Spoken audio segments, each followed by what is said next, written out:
네, 정치는 팀킴 두 분과 함께합니다. 정치 철학자 김만권 박사 모셨고요. 어서 오세요. 예, 안녕하십니까? 시사인의 김은지 기자 모셨습니다. 어서 오세요. 네, 안녕하세요. 네, 오늘도 어김없이 김은지 기자의 발제로 시작하겠습니다. 네, 그 주말 사이에 또 일들이 있었는데요. 대통령이 자유만큼이나 강조해왔던 법치와 관련된 이슈를 좀 짚어보려고 합니다. 특히나 이제 화물연대 파업과 관련해서 윤 대통령이 노사법치주의라는 단어를 들고 나와가지고 수차례 강조해왔었는데요. 윤 대통령에게 법치라고 하는 것이 무엇인지 좀 한번 짚어보려고 하는데, 우선 수차례 사실 이제 화물연대 파업 전에도 대통령 윤석열, 정치인 윤석열, 그리고 검사 윤석열이 했던 이야기거든요. 한번 좀 음성으로 들어보실까요? 제 임기 중에 노사 법치주의를 확고하게 세울 것이며 불법과는 절대 타협하지 않을 것입니다. 그 검찰 인사가 반복되면서 대통령의 인적 틀 자체가 너무 좁은 것 아니냐 이런 비판도 나오고 있는데 이에 대해서 어떻게 생각하십니까? 과거에 민변 출신들이 아주 도배를 하지 않았습니까? 선진국에서도 특히 미국 같은 나라 보면은 그런 그 거버먼트 어토니 경험을 가진 사람들이 정관계에 아주 폭넓게 진출하고 있습니다. 그게 법치국가 아니겠습니까? 네. 자, 윤석열 대통령의 두 발언을 지금 감상을 하셨는데요. 두 발언이 어떻게 연결이 되는 겁니까? 그러니까 대통령의 이야기에서 항상 이제 법치라고 하는 이야기들이 굉장히 끊임없이 나오는데요. 이것들을 이제 우리가 어떻게 해석할 것인가를 한번 오늘 짚어볼 주제라는 생각이 드는데요. 뿐만이 아니라 이제 그 외의 법치 키워드라고 하는 것은 또 정말 많은데요. 지난 대선 유세에서도 이런 이야기를 한 적이 있습니다. 김영삼, 노무현, 이명박 전 대통령도 재직 중에 자기 측근 다 교도소 보냈다.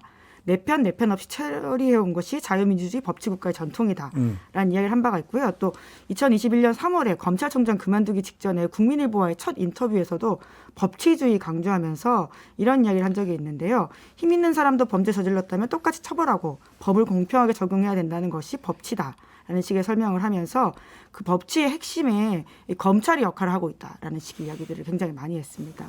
그러니까 이제 대통령한테 있어서 법치라고 하는 것은 형사처벌 개념의 위주로 좀 생각하는 것이 아니냐라는 생각이 드는데요. 이 법치 좀 한번 짚어봤으면 합니다. 윤석열 대통령이 지금 화물연대 파업 기간에 가장 많이 썼던 단어가 아마 법과 원칙, 아마 이제 그거인 것 같은데 같은 맥락이잖아요, 사실은.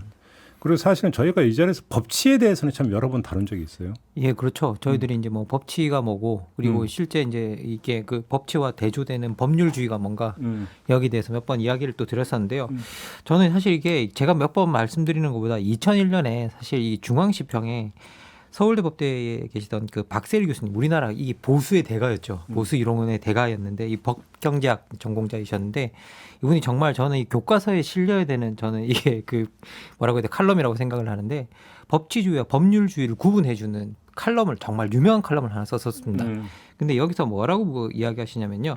이게 영어로 법치주의는 rule of law고 법률주의는 rule of legislation이라고 부른다. 그래서 용어 자체가 다르고 그 뜻도 다른데 기본적으로 법률주의는 법의 내용이 국민의 자유와 인권을 침해하지는 않는지 법의 집행에 불공정이나 차별은 없었는지를 묻지 않는다. 이런 법률주의는 어느 시대에나 다 있는 거다. 뭐 일제시대에 있었고 군부 독재시대에 있었다. 하지만 당시에 법치주의는 없었다. 라고 이야기를 합니다. 그러면서 법치주의가 기본적으로 민주적 원리와 개인의 인권을 보호하느냐 안 하느냐가 핵심이지 기본적으로 법대로 쓰여진 걸 실행하느냐 하지 않느냐가 핵심은 전혀 아니다. 그리고 때로 법은 사람들을 억압하는 수단이기도 하다. 그래서 법대로만 하는 것들은 법률주의라고 부르고 우리가 이런 것에서 벗어나서 법치주의로 가야 된다라는 이야기를 하고 있습니다. 그래서 이 부분은 여러분들도 한번 이 칼럼을 찾아서 읽어보시는 것도 상당히 많이 도움이 될 거라는 생각이 듭니다. 그러면 윤석열 대통령이 그냥 뭐 이거저거 다 떠나서 화물연대 파업과 관련해서는 법치주의가 아니라 법률주의적인 모습을 보였다 이렇게 보시는 겁니까? 뭐 저는 사실 그렇습니다. 이번에 업무 개시 명령 같은 경우에는 법률가 내부에서도 이게 위헌이냐 합헌이냐가 의견이 갈리고 있는 아주 모호한 기준이고요. 그리고 저는 이게 뭐 업무 개시 명령 같은 경우에는 다분히 강제 노동의 성격도 있다고 생각합니다. 그래서 이거는 뭐 말도 안 되는 저 개인적으로는 말이 안 된다고 생각하고요. 그리고 여러분 아마 돌아보시면 그 대한의사협회 같은 경우에도 저 의사들 파업했을 때 저 뭐 여러분 팬데믹 기간에 파업한 거 생각나실 겁니다. 이 업무 개시 명령 말도 안 되는 거다. 이거 위헌이다. 이거 반드시 없애겠다라고 이제 이야기를 했던 것 중에 하나였습니다. 그리고 거기에 상당히 많은 보수 언론도 동조했습니다. 솔직히 말씀드리면 그때. 그런데 지금 이 시기에 와서 입장을 바꿔서 이걸 다시 업무 개시 명령이 마치 뭐 정가의 보도인 것처럼 노동자들에게 쓰는 그러니까 의사들에게 갖다 대는 잣대와 왜 화물차를 운전하시는 화물 기사님들에게 갖다 대는 그 잣대가 이렇게 같은 잣대가 더블 스탠다드인지 저는 잘 모르겠습니다. 이게 법치가 과연 무엇이냐라고 하는 것이 핵심이라고 할 수 있다라고 하는 것인데요. 그러니까 우리가 법에 의한 통치 그리고 이제 제도로서의 법에 따르자라는 것들인데 지금 여기서의 지금 이번에 업무 개시 명령이라고 하는 것을 법치라고 하는 것을 대통령이 강조하지 않았습니까? 네. 근데 여기에 이제 민주적인 원리가 구현된 법이냐, 그러니까 그 법 자체가 의미가 있는 것이냐를 먼저 좀 따져봐야 된다라고 하는 것이 핵심이라고 볼 수 있는데요. 말씀하신 것처럼 지금 업무 개시 명령이라는 것 자체가 굉장히 시급한 상황에서 내릴 수 있다라고 하는 것인데 핵심은 이제 모호하다라고 하는 것이죠. 그렇기 때문에 이것을 불법의 잣대로 바로 가져다 댈 수 있느냐라고 하는 지점인데요. 그러니까 단순히 김만권 박사님의 개인 의견만이 아니라 국제적인 기준에도 맞지 않다라고 하는 것이 이번에 ILO 지적입니다. 그런데 이제 굉장히 이제 법치를 중요하게 여겼던 윤석열 정부 입장에서는 그러니까 ILO의 입장에 대해서 굉장히 좀 존중해야 되는 바가 있어 보이는데요. 이번에 이제 윤석열 정부에서는 이 공문을 단순한 의견조에 불과하다라고 이야기를 했거든요.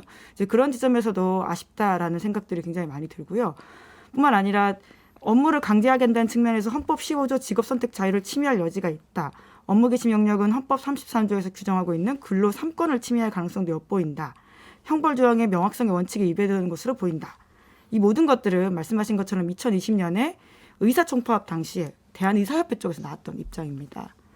그렇기 때문에 우리가 지금 이것들을 어떻게 볼지에 대해서는 짚어볼 것들이 굉장히 많은데 단순히 불법, 법과 원칙이라는 말로 이야기할 수 있고 심지어는 이제 거기에 굉장히 승복감에 차 있는 대통령실의 발언, 지금 이후에도 이 문제에 대해서 지금 이제 3년 연장안을 받고 이제 파업을 그만하겠다라고 화물연대가 이야기했는데 그게 아니라 이제는 그것도 하기 싫다라고 하는 것이 대통령실의 입장이지 않습니까? 그러니까 정말 이것을 전쟁, 승패로만 여기고 이 문제를 받아들이는 게 아니냐라는 걱정이 드는 근데 것이죠. 우리 여기서 그러니까 정리를 해보죠. 일단 첫 번째 이제 두 분이 말씀하신 것은 업무 개시 명령에만 초점을 맞추고 있는데 다시 말해서 업무 개시 명령의 법적 정당성이 있느냐. 지금 이제 두 분이 제시하신 문제는 이거잖아요. 근데 그 현행 법률에 따르면 업무 개시 명령을 내릴 수 있도록 그때는 조항이 있는 것인데 그것이 그러니까 말 그대로 이 법률 조항이 타당하냐 타당하지 않느냐 다시 말해서 정의롭냐 정의롭지 않느냐에 대해서 충분한 숙고가 없는 상태에서 법에 명시되어 있어서 법 집행하는데 그게 뭐가 문제냐 라고 하면 그게 법률주의다. 지금 이 얘기잖아요. 김만권 박사님 말씀은. 예, 그렇죠. 그리고 더 나가서 이제 이게 더 큰 문제는 뭐냐면 이 문제가 되게 논란이 되고 있기 때문에 사실은 법률가들도 그리고 행정 관료들도 이 조항을 실제로 적용하는 걸 되게 꺼려했던 조항 중에 하나입니다. 근데 그 전에 더 나아가서 앞으로 가면 국토부나 이런 데에서는 화물연대 파업을 불법 파업으로 규정을 했었잖아요. 일단 이것도 따져봐야 되는 거 아닙니까?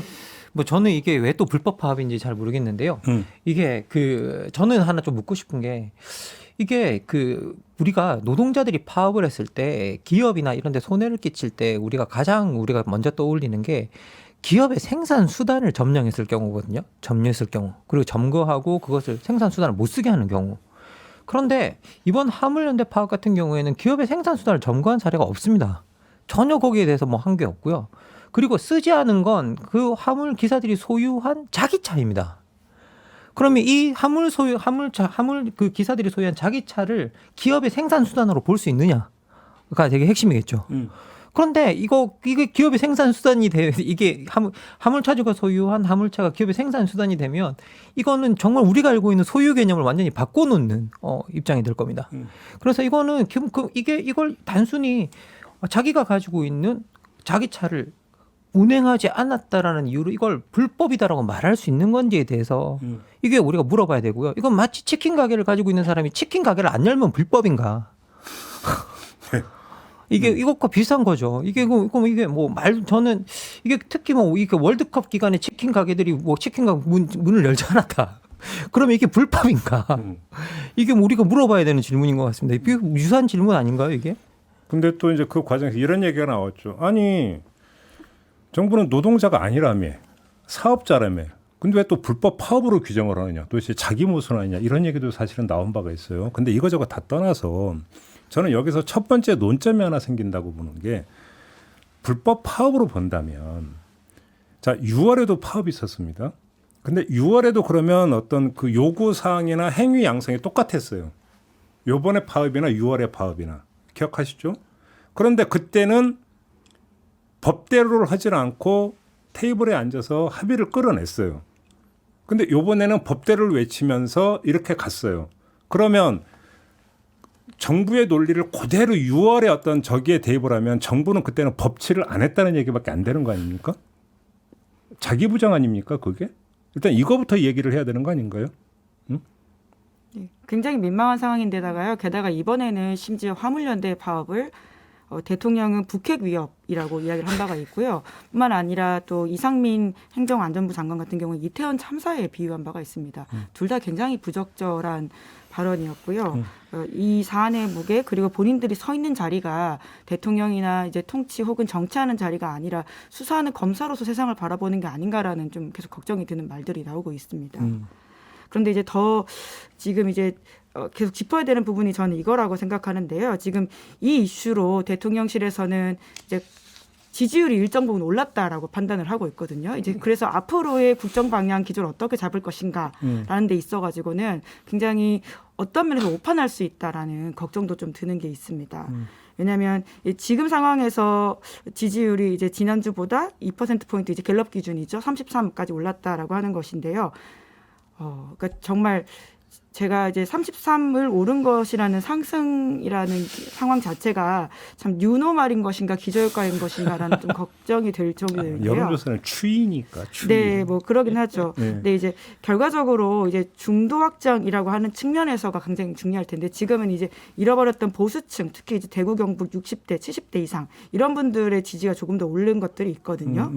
게다가 지금 이제 영상으로 표가 나가고 있는데 제가 이 기사를 보고 조금 당황을 했던 게 이 30과 33 차이의 차이보다 33과 59 사이의 차이가 훨씬 더 적게 그려져 있는 표예요. 그래서 과연 이제 이런 것들이 자꾸 대통령실한테 주는 시그널은 무엇인가? 자꾸 상황을 오판하게 만들 수도 있다라는 걱정이 듭니다. 오판이라 하면 그러니까 실제적으로 이것이 올릴 수 있는 지지율의 한계라는 것이 분명히 있는데 이것으로 계속 끌고 가서 전체의 여론판을 오해할 수 있다라고 하는 것이고요. 제가 볼 때 근데 오판의 소지가 되게 많은 게 화물연대에서 초강경 대응을 해서 지지율이 소폭이지만 올랐다라고 하는 부분만을 그러니까 대통령실은 보지를 않을 거예요. 여기에 대해서 화물연대 파업에 대해서 그러니까 찬성하십니까 반대하십니까라는 항목에 대해서 부적절하다든지 이런 어떤 그 응답률이 거의 60% 육박한다라고 하는 여론조사 항목 저기 결과가 있단 말이에요. 그러면 아직은 여지가 더 있다. 이렇게 판단할 수 있는 거 아닙니까 대통령실에서는 오히려?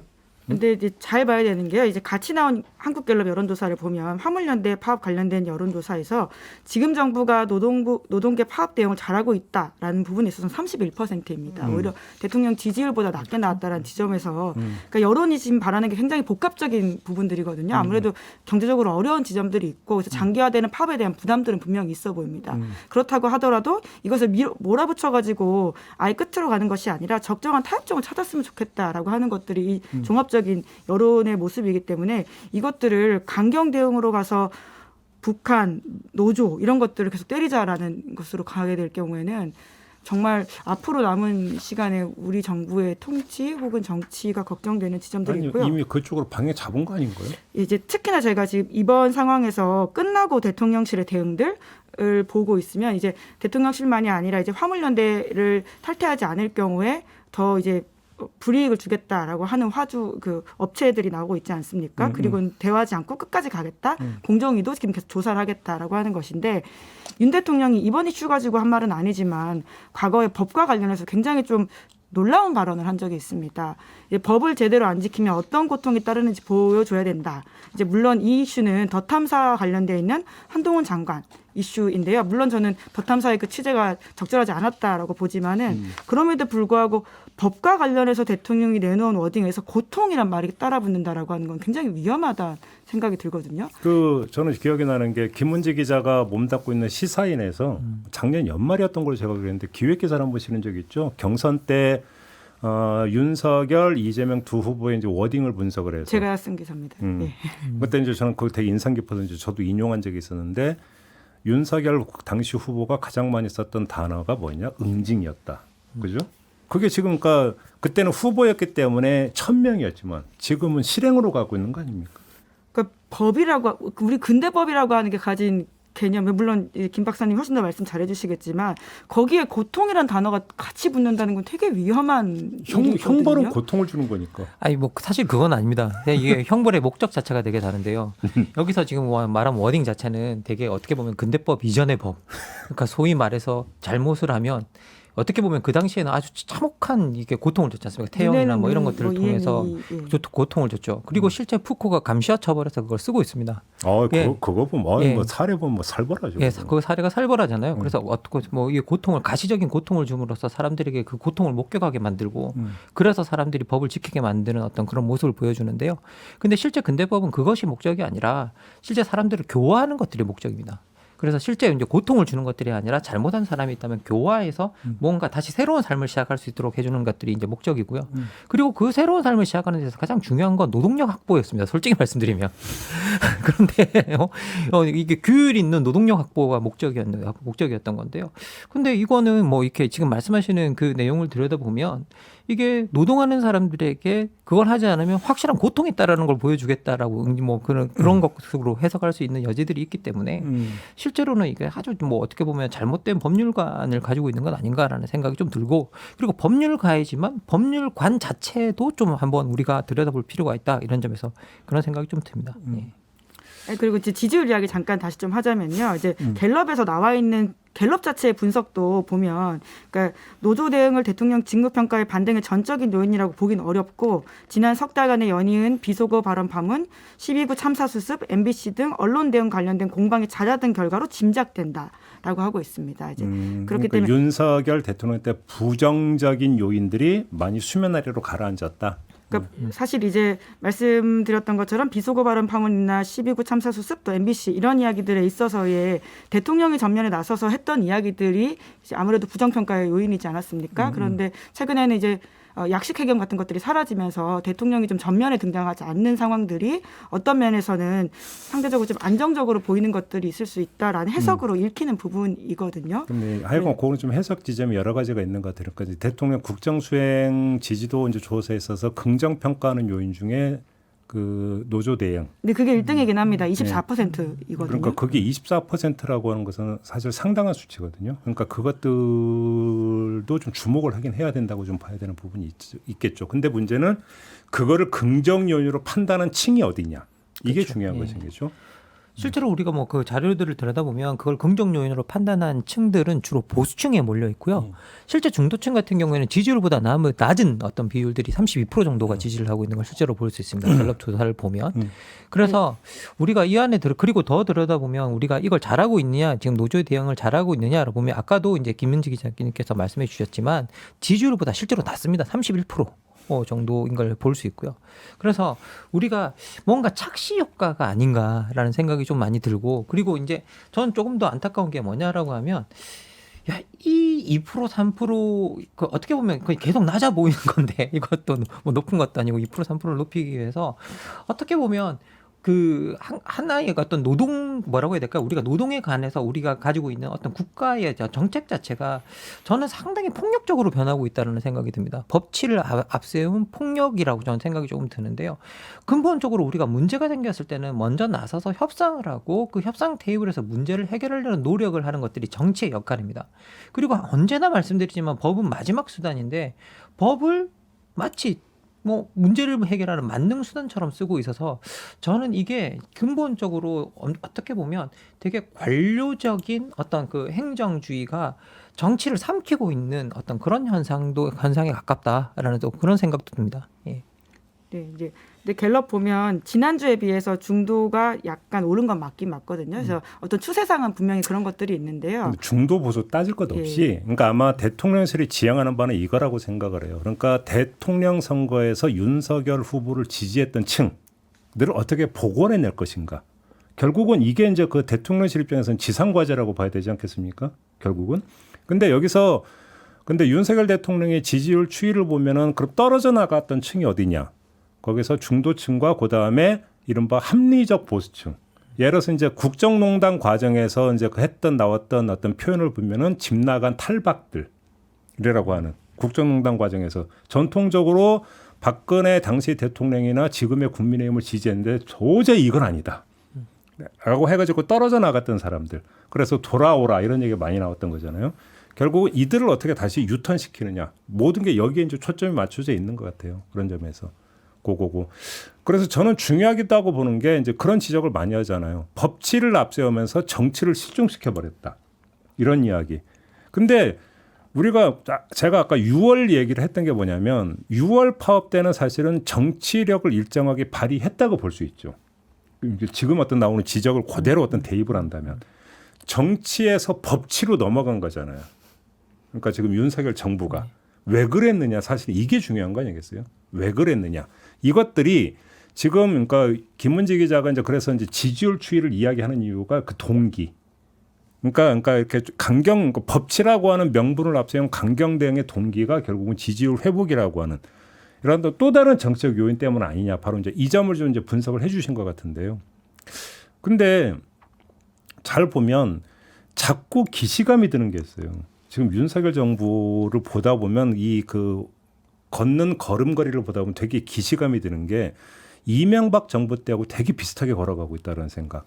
그러니까 제가 이제 유튜브 연장 청기뉴스에서 그걸 한번 얘기한 적이 있었는데 이명박 정부가 출범하고 나서 잘 나가다가 4월 총선까지 그렇게 압승을 해놨다가 5월에 광우병 촛불 시위가 터지면서 완전히 곤경에 빠져가지고 지지율이 폭락을 하고 있대 청와대에서 대책회의를 해가지고 그러니까 속칭 산토끼 노선으로 계속 갈 거냐 집토끼 중심으로 갈 거냐라는 거센 논쟁이 있었고 집토끼 중심으로 가자라는 결론이 내려졌다라고 하는 증언이 있어요. 이건 보도처럼 나오는데 그러면 그 뒤에 나왔던 이명박 정부의 행보를 보면 크게 세 가지가 있어요. 하나는 노무현 수사 기억하시죠?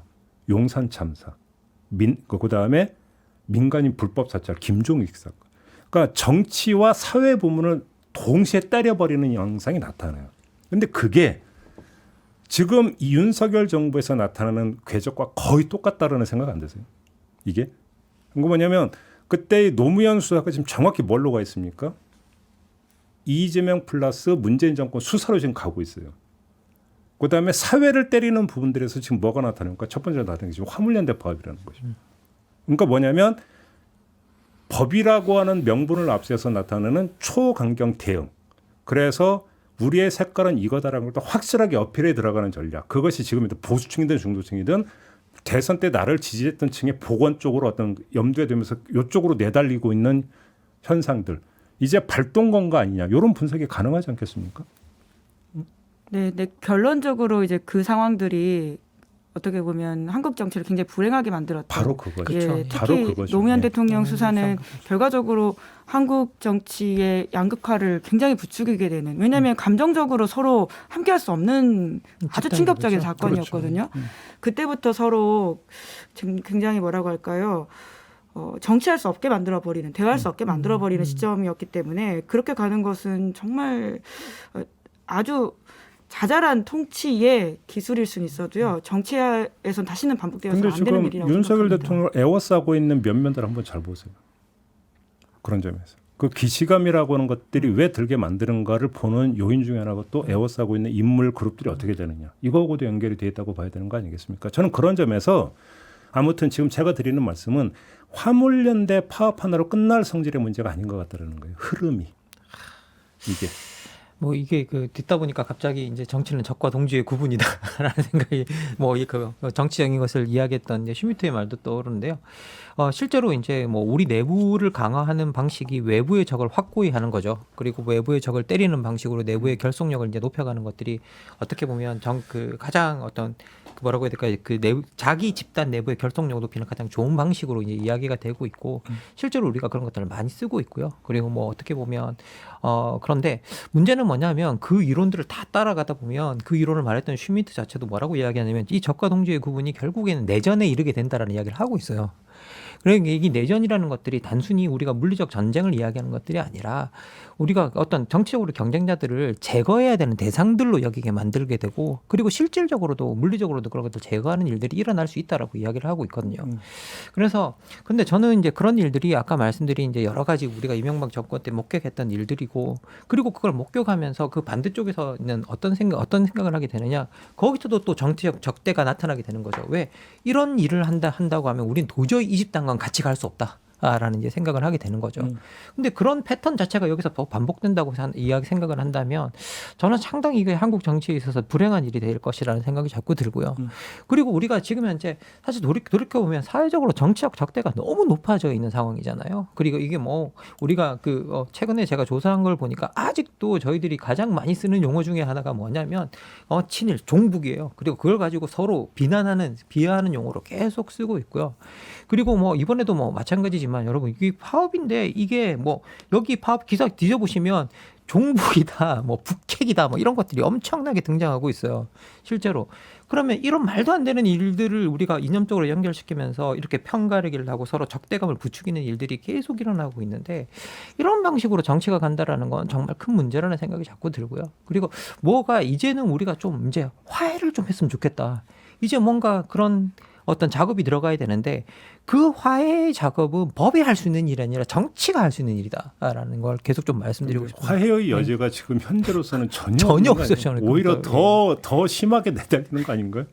뭐 지금 이제 그 상황이니까 너무 안타까운 부분이라는 생각이 들고요. 우리가 화해라고 한다고 해서 뭐 이게 뭐 우리가 나이스하게 그런 것도 아니라 우리가 어쨌든 이 시스템 안에서 같이 살아야 되잖아요.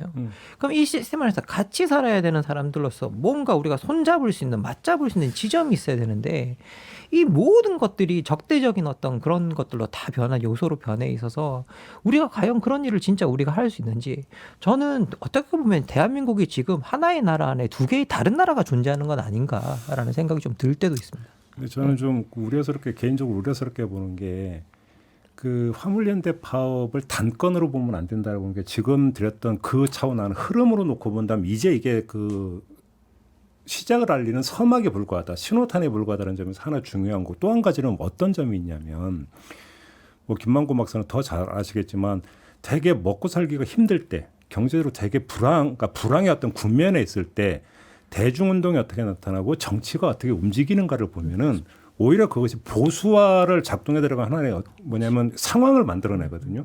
그것이 이게 지금 윤석열 정부의 초강경, 그러니까 오히려 초강경 보수 쪽으로 내달리게 만들어 들어가는 그걸로 해도 되는 기본 환경을 지금 조성해 들어가고 있는 양상이 나타나고 있다.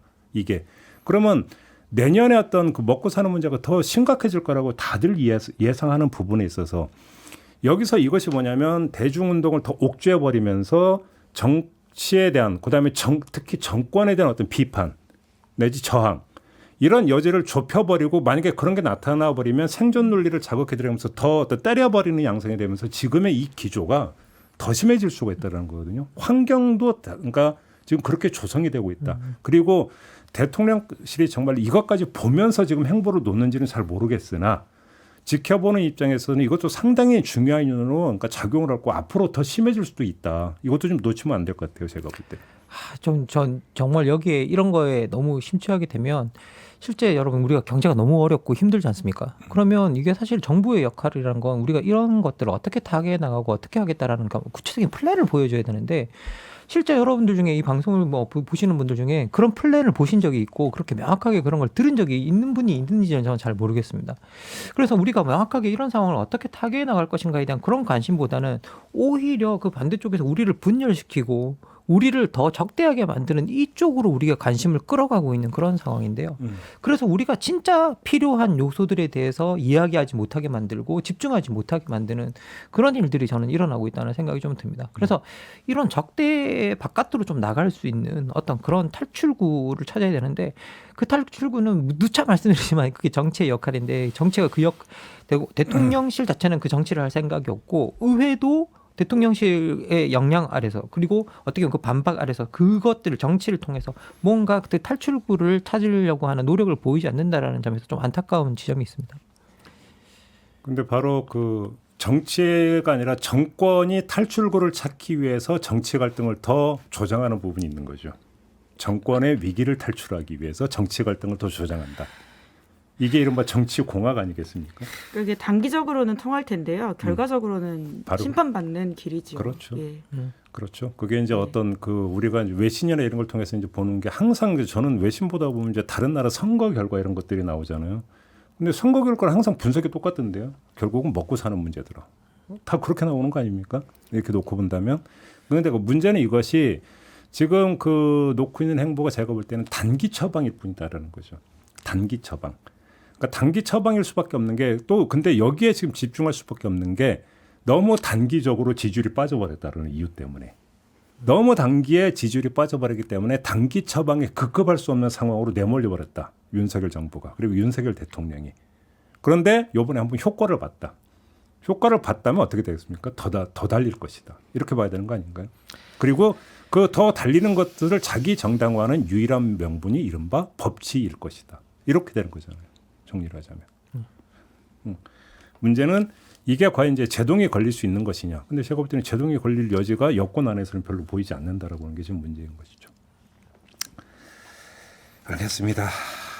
어찌 본다면 올 겨울이 참 한편으로 뜨겁고 한편으로 엄청 차가운 그런 겨울이 될 거다라는 이야기를 하지 않을 수 없을 것 같은데 문제는 그 법치라고 하는 것들을 아까 이제 두 분이 말씀하셨던 것처럼 뭔가 응징, 그죠? 고통을 받게 해주는 이런 개념으로 접근해 버리면 그것이 사회와 정치를 얼마나 경직시킬 것인가. 이걸 좀 봤으면 좋겠는데, 근데 제가 볼 때 여기서 이야기하는 것 자체가 되게 뭔가 좀 공허할 것 같다는 느낌이 좀 들긴 들어요. 그렇죠? 오늘 너무 힘 빠지는 얘기를 했나요? 네, 그래도 이제 짚고 넘어가야지 또 앞으로 계속 볼 수 있는 포인트들이 있는 것이니까요. 그렇죠. 예. 네. 마지막으로 이 말씀만 드리고 싶어요. 그러니까 쌍용차 파업도 놓고 본다면 그렇게 갔다가 그 뒤에 바로 세계 경제 위기가 오면서 서브프라임 모기지로부터 시작했던 세계 그러니까 그 경제 위기가 오면서 얼마나 그 힘든 과정을 거쳤습니까? 근데 그 뒤에 지금 어떤 일이 있었는가? 얼마 전에 또 그 뭐 손배소 기각 판결도 나왔잖아요. 대법원 확정되고 했던. 길게 보면 어떻게 갈 것인가? 그러니까 단기적으로 어떻게 갈 것인가와 길게 어떻게 갈 것인가를 좀 나눠서 볼 부분이 있다. 이 말씀을 좀 드려야 될 것 같습니다. 자, 오늘 정치는 팀은 이렇게 마무리를 해도 될까요? 네, 이렇게 마무리하도록 하겠습니다. 두 분 수고하셨고요. 저도 함께 물러가겠습니다. 고맙습니다. 네, 감사합니다. 고맙습니다.